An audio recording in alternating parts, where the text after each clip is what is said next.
In a narration found in Sunan ibn Majah, number 3989, the Holy Prophet Muhammad, peace and blessings be upon him, warned that even slightly showing off is polytheism. This is a minor type of polytheism which does not cause one to lose their faith. Instead, it leads to the loss of reward, as this Muslim acted for the sake of pleasing people when they should have acted to please Allah, the Exalted.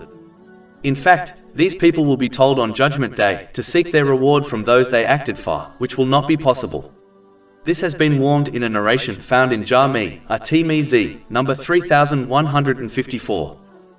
If the devil cannot prevent one from performing righteous deeds, he will attempt to corrupt their intention, thereby destroying their reward. If he cannot corrupt their intention in an obvious way, he tries to corrupt it through subtle ways. This includes when people subtly show off their righteous deeds to others. Sometimes it is so subtle that the person themselves are not fully aware of what they are doing.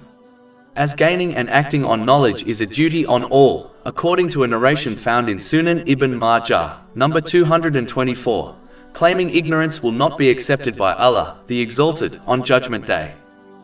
Subtly showing off often occurs through social media and one's speech.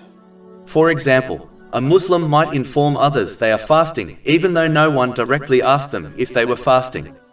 Another example is when one publicly recites the Holy Quran from memory in front of others, thereby showing others they have memorized the Holy Quran.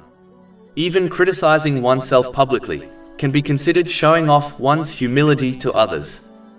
To conclude, showing off subtly destroys a Muslim's reward and must be avoided in order to safeguard their righteous deeds. This is only possible by learning and acting on Islamic knowledge, such as how to safeguard one's speech and actions. Over 400 free ebooks, audiobooks, infographics, podcasts and blogs available on our website, www.shaykhpod.com.